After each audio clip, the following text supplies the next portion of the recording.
ગઈ વખતના કુંભ મેળામાં સરકારે એવું નક્કી કર્યું હતું કે એ કુંભ મેળામાં પ્લાસ્ટિક બિલકુલ નહીં વાપરવાનું, કારણ કે લગભગ 30 થી 35 કરોડ લોકો ભેગા થાય અને ભોજન કરે તો પેલી ડિસ્પોઝેબલ ડીશમાં જમે, પછી ગ્લાસ તો પેલા પ્લાસ્ટિકના ગ્લાસ હોય. સરકારે એવું નક્કી કર્યું હતું કે આપણે ડિસ્પોઝેબલ ગ્લાસ અથવા પ્લાસ્ટિકનો ઉપયોગ નહીં કરીએ, પણ છતાંય ભારત દેશની સ્થિતિ ખાલી જુઓ. કુંભ મેળો પૂરો થઈ ગયો ગઈ વખતનો, એ પછી આવું બધું પ્લાસ્ટિક ના પાડી હતી, બેન કર્યું હતું, તો પણ બધાએ વાપર્યું. એ વાપર્યા પછી એ પ્લાસ્ટિકને આપણે કેમ આપણા ઘરે પેલા ભંગાર લેવા આવે એટલે આપણે પ્લાસ્ટિક પણ આપીએ છીએ વેચાતું, બહુ જ બધું પ્લાસ્ટિક હોય પણ એના 2, 5, 10 રૂપિયા જ આવે, એથી વધારે ના આવે. એ જે કુંભ મેળાનું પ્લાસ્ટિક ભેગું થયું હતું, એ પ્લાસ્ટિકને જયારે વેચ્યું 31 કરોડ રૂપિયાનું એ પ્લાસ્ટિક ભંગાર માંગ્યું હતું. ખાલી કલ્પના કરો કેટલું બધું પ્લાસ્ટિક હશે. આ વખતે જે પ્રયાગરાજમાં કુંભ મેળો થવાનો છે એમાં સરકાર તો ઠીક છે, પણ સાથે સાથે બધા સંગઠનો પણ જોડાયા છે. એમાં RSS પણ સાથે જોડાયું છે, એટલે આપણી જે પર્યાવરણ ગતિવિધિ એક વિષય ચાલે છે.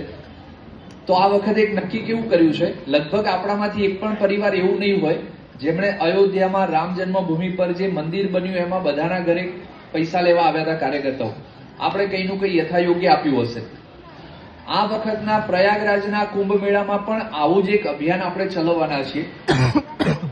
દરેક હિન્દુ ઘરમાંથી એક કાપડની થેલી અને એક થાળી સ્ટીલની આ બધાના ઘરેથી લેવાના છે.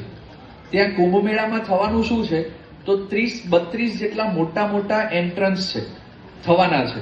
આ વખતે કલ્પના 40 કરોડથી વધારે લોકો ત્યાં આવશે. 70 થી વધુ દેશોથી યાત્રાળુઓ બધા આવતા હોય છે. આપણા દેશની એટલી ખરાબ છબી લઈને જતા હોય છે એ લોકો. તો આ વખતે થોડું અભિયાન એડવાન્સમાં બધા સજ્યા છે. એ 30-32 જે એન્ટ્રન્સ છે ત્યાંથી જ પ્લાસ્ટિકની એન્ટ્રી નથી. એટલે માની લો આપણામાંથી કોઈ ત્યાં જાય તો ત્યાં આપણા વોલેન્ટિયર કાર્યકર્તાઓ બધા ઉભા હશે, એ આપણને ચેક કરશે, ભાઈ પ્લાસ્ટિક તો કઈ નથી લઈ જતા ને, જો લઈ જતા હોય તો એ બહાર જ મુકાઈ દેશે. એ એન્ટ્રન્સ પરથી જ આપણને કાપડની થેલી અને એની અંદર એક પ્લેટ એ આપશે.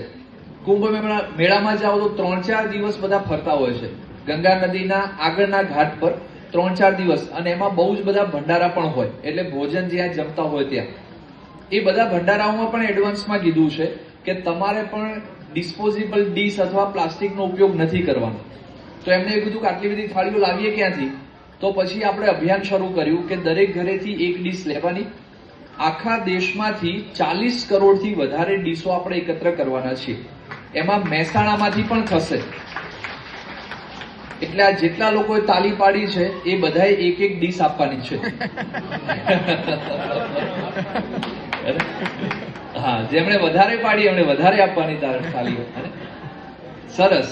તો વિષ્ણુભાઈને અને કમિટી મેમ્બરને વિનંતી છે કે આપણા સમાજમાંથી પણ થોડું યોગદાન આપીએ. ત્યાં એક ડીશની એવરેજ કિંમત 70-80 રૂપિયા હોય છે. આપણા પરિવાર માટે બહુ વધારે મૂલ્ય નથી. કાપડની થેલી ખરીદવાની નહીં, આપણા ઘરમાં જે જૂની થેલી પડી હોય એમાં ડીશ મૂકી અને આપી દેવાની. આપણે મહેસાણા નગરમાંથી લગભગ 30-35 હજાર ડીશો એકત્ર કરી અને પ્રયાગરાજ મોકલવાના છીએ. આપણા સમાજની પણ આમાં થોડી આહુતિ રહે એવી અભ્યર્થના છે. ધન્યવાદ.